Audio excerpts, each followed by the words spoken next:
Good morning, everybody. Right now I'm standing at Sarasota Airport.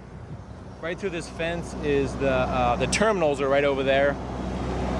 And of course a large truck is coming by right now. Thank you, truck. It always seems like whenever I'm trying to talk, there are large trucks. Here comes some more large trucks. Anyway, I'm on my way up to Bradenton today. And as I was coming up here, I was thinking about loud trucks. And for some reason I was thinking about 9/11. On 9/11, I was working at this building across the street, which is now a Honeywell building, which I think builds like aeronautical components or something. At the time, it was a different building, and I was working as like an evening secretary type person. Like I used to sort of watch the phones and stuff. I started about, I was working like 5 o'clock at night till like 9 or some weird schedule. So when 9/11 happened, I was actually at home. There's some bees over there on the ground. I was actually at home in the morning, but the day before, I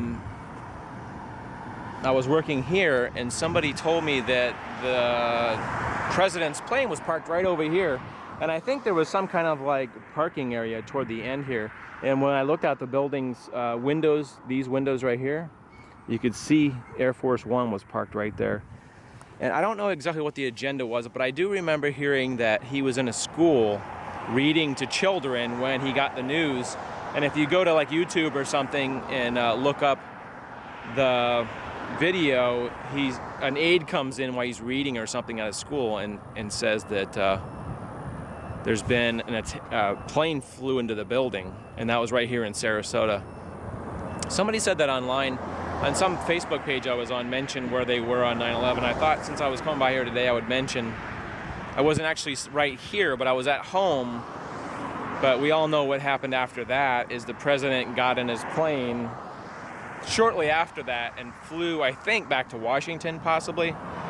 And, you know, that all played out. If you're too young to remember 9/11, I guess you have to go back and go to Wikipedia or something and find out. But this is sort of part of my 9/11 history right here is this building, seeing the plane there.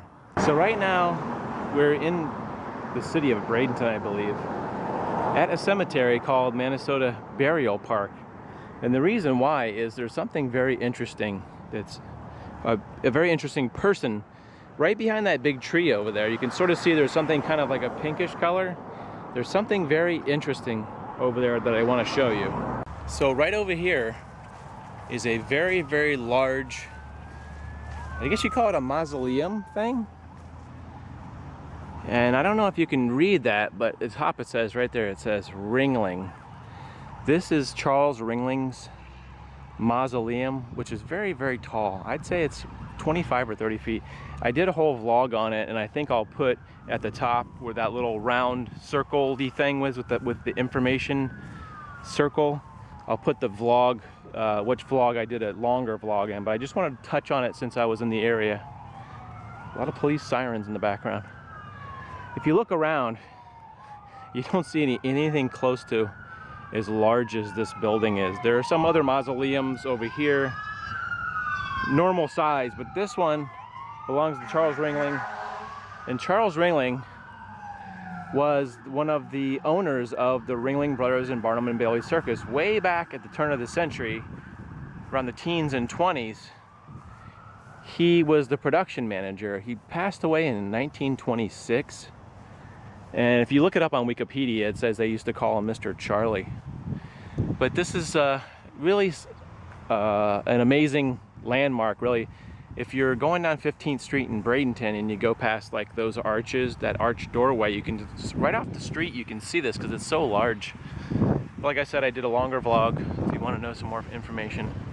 It's a really interesting place to just come and sort of look at the architecture and the amazingness. I think Charles and his wife both reside in here. His wife outlived him by quite a few years, maybe the 50s or the 60s she passed away. It's just a pretty neat place to sort of come out and say, wow, that's quite, you'd think a president was buried here. It's quite a large thing. And I don't know how he died, but it's not really important to me, but He also has a large mansion in Sarasota that has the same color, peach color thing that's in Sarasota, and it was sold to a college, and so the college now uses the building for college things that you can actually go visit. You can actually walk inside the lobby and stuff, and they have, I think they used to have classrooms or something in there, but pretty phenomenal, interesting landmark there. Right now I'm on 9th Street West in Bradenton, and I came by here one day before and I was like, why is there a gorilla with his hand up sitting back here? Just kind of sitting, there's no sign or anything. And then there's this like racing boat, this Budweiser racing boat right here. It's like parked obviously right next to the fence. And the only signage is these trucks that say USA Fence on there. Seems weird. It must be, maybe it's the back of the business USA Fence, because I guess that's why they have the trucks parked out front. It's just weird. You drive down the street and you see like a big Bud sign with this red, white, and blue stuff, but it's not really saying and telling you anything other than USA Fence. And a big, giant gorilla just kind of chilling on the sidewalk, and a couple of cars and a fire truck. Seems a little weird to me. So this is the City of Bradenton Public Works building, and for some reason I'm not really sure why it's named after Earl Crowley. I'm not sure, but the story I kind of wanted to tell was back in the early 90s when I worked for a TV station. One of my first assignments as a cameraman was to go cover the dedication of this building, I guess as the Public Works building. And this has a lot of history, apparently with World War II, where they named it Camp Bradenton, I guess, and they had a bunch of troops staying here for training or something, and they actually shut down the McKechnie Field, which is right over there. That's the Pirate Spring Training. Apparently it was closed for like 7 years or something like that during World War II. And a lot of military stayed in this area, and they said they actually stayed in tents. So I don't know if it was like on this grounds or in the field area, and I guess they just, at that time, people were just using whatever was available. You know, the army and everything needed whatever was available to train people, and people, I guess, just gave up their buildings, the cities, toward the war effort at that time. But anyway, that's not what the story involves. The story involves me as a green photographer. One of my first assignments that I can remember is coming to the ribbon cutting of when they opened this building as the Public Works. I guess it was another building, I'm not sure that history.